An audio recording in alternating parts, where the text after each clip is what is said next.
Hello guys, welcome to my YouTube channel. स्वागत है आप सबका study with Usha ma'am channel पे।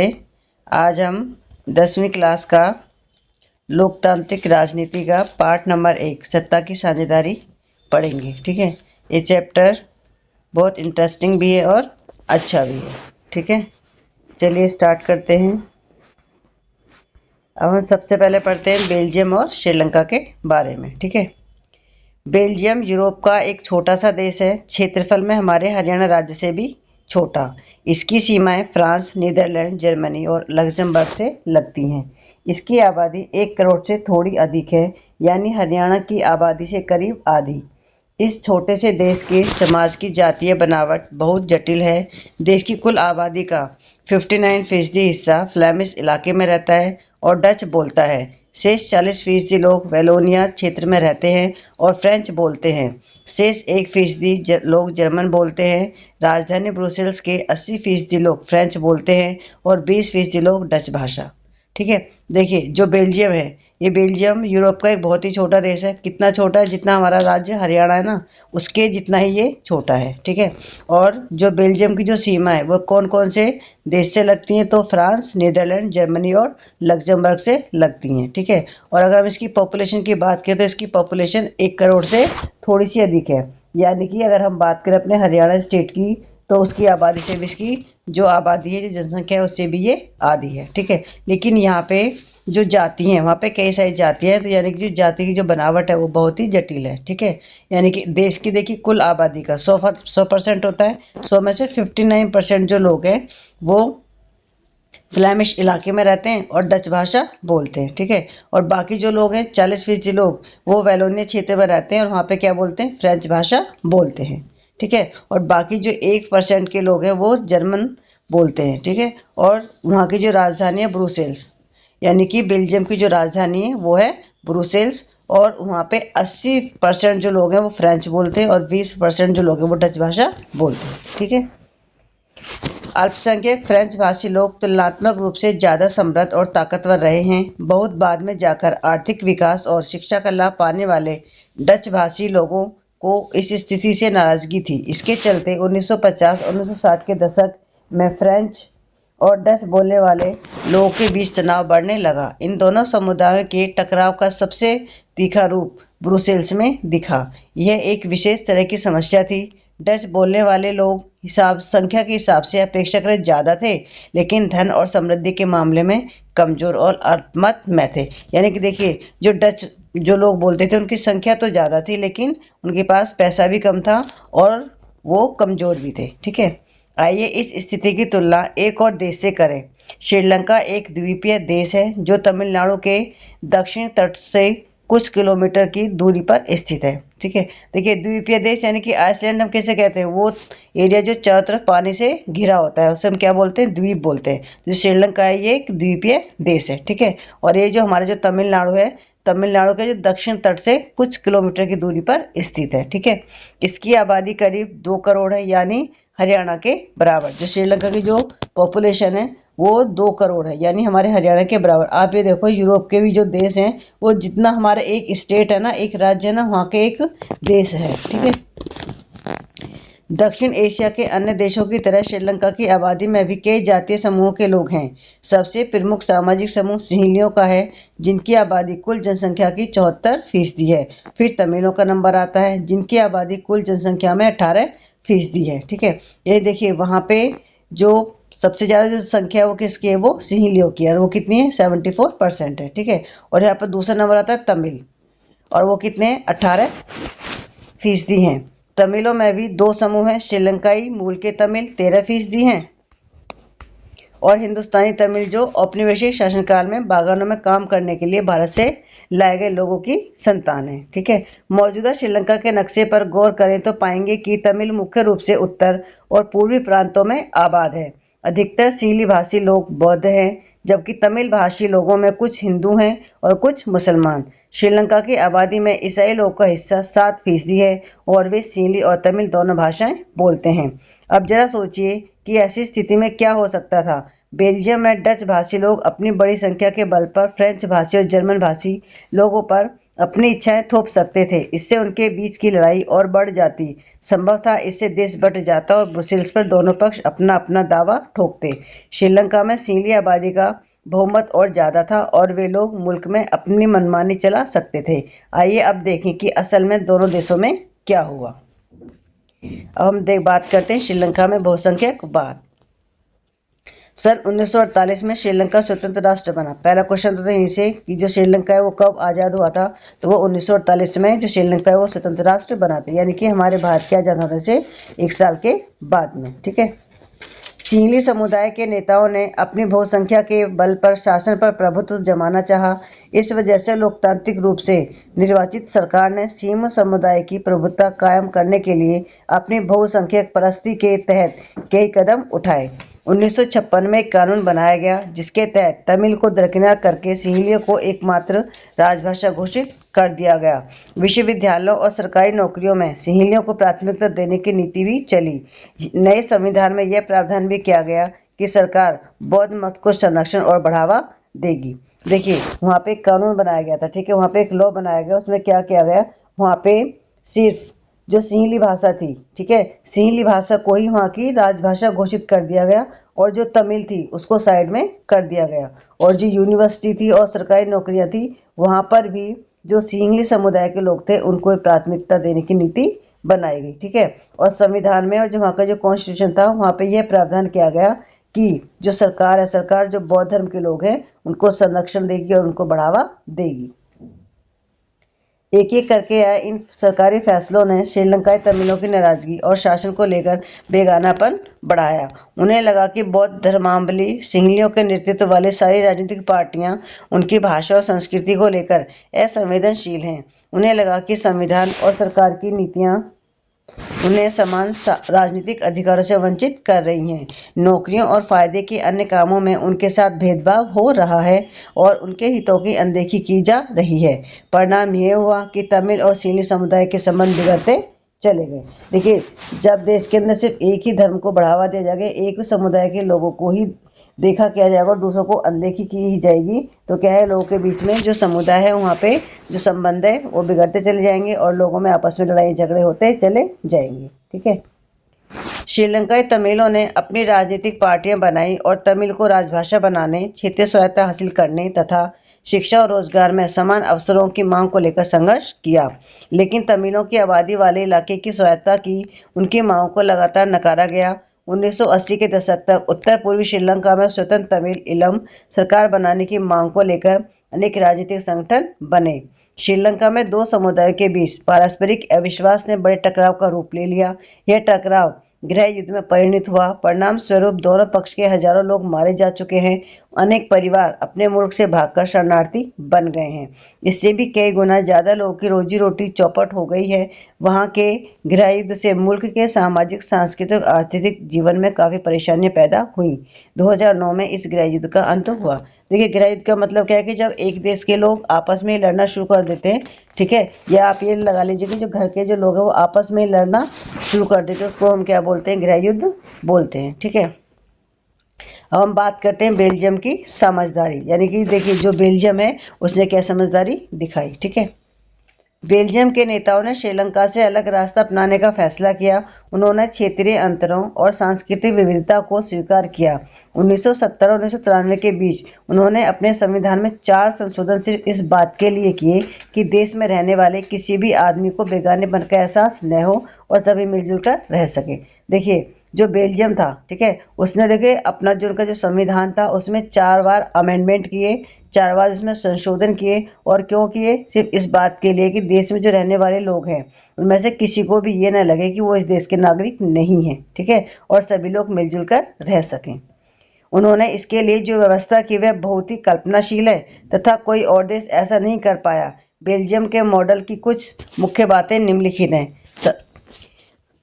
संविधान में इस बात का स्पष्ट प्रावधान है कि केंद्र सरकार में डच और फ्रेंच भाषी मंत्रियों की संख्या समान रहेगी। ठीक है। देखिए, जो वहाँ उन्होंने संविधान लिखा और उसमें ये बात साफ साफ रूप से लिखी गई है कि वहाँ पर डच भाषा और फ्रेंच भाषा जो बोलने वाले जो लोग हैं वहाँ पर जो मंत्री होंगे उनकी संख्या समान होगी। ठीक है। और कुछ विशेष कानून तभी बन सकते हैं जब दोनों भाषी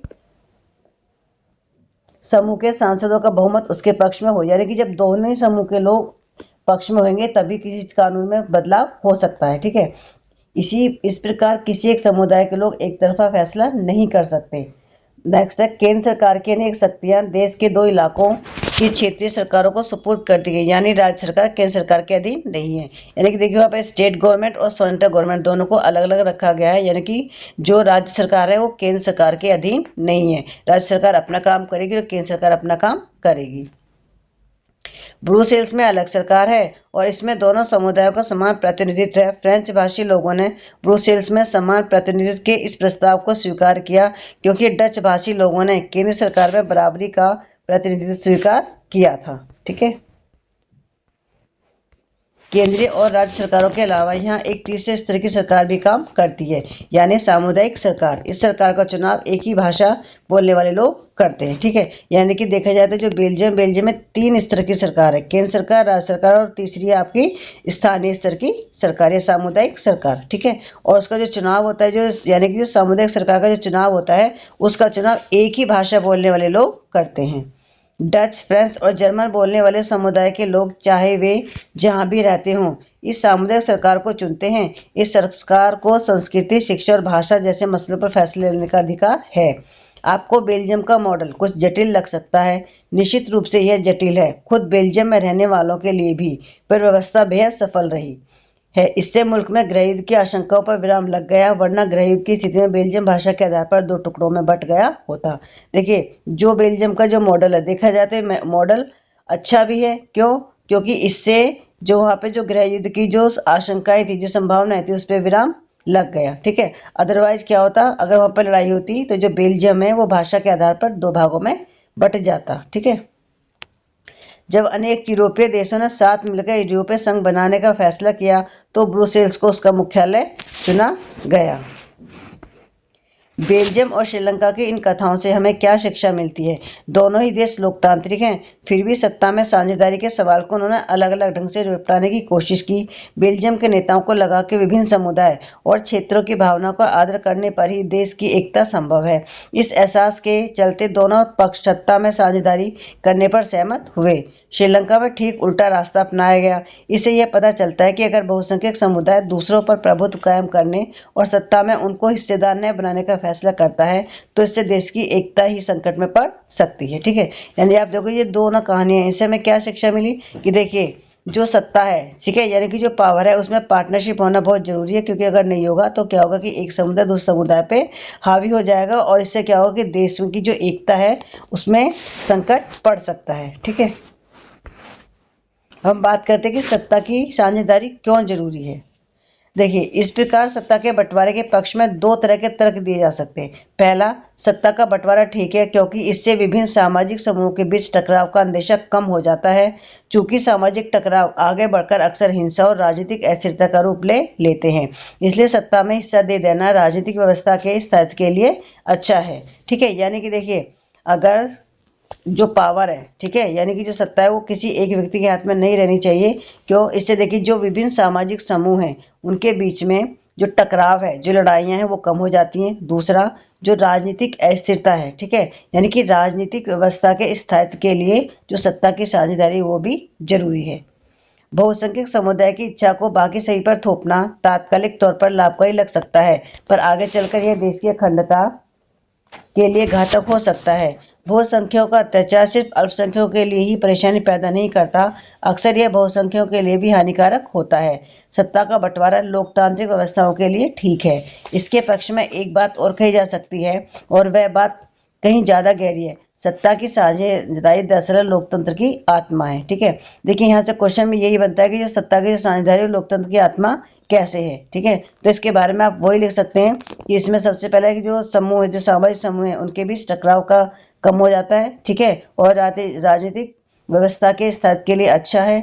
ठीक है, और जो सत्ता है, ठीक है, दरअसल जो सत्ता की साझेदारी दरअसल वो लोकतंत्र की आत्मा है। और लोकतंत्र का मतलब ही ये होता है कि जो लोग इस शासन व्यवस्था के अंतर्गत हैं उनके बीच सत्ता को बांटा जाए और ये लोग इसी ढर्रे से रहे। इसलिए वैध सरकार वही है जिसमें अपनी भागीदारी के माध्यम से सभी समूह शासन व्यवस्था से जुड़ते हैं।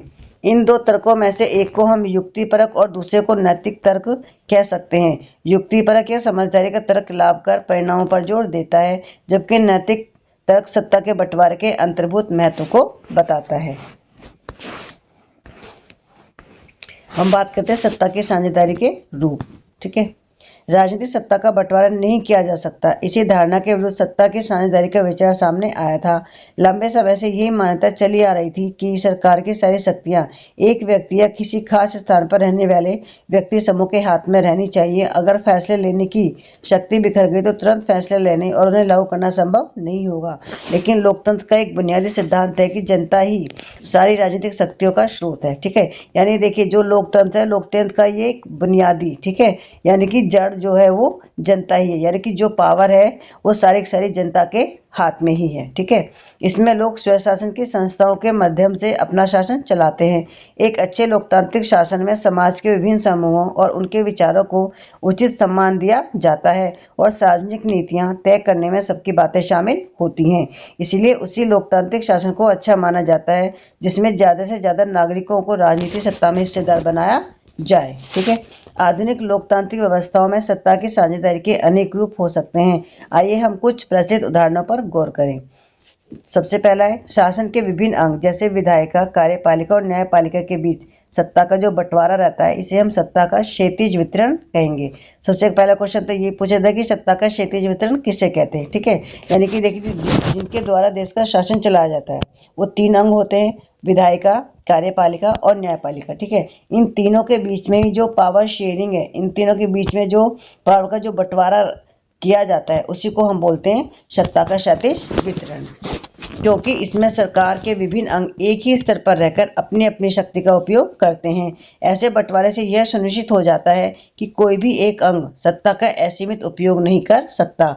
हर अंग दूसरे अंग पर अंकुश रखता है। इससे विभिन्न संस्थाओं के बीच में सत्ता का संतुलन बना रहता है।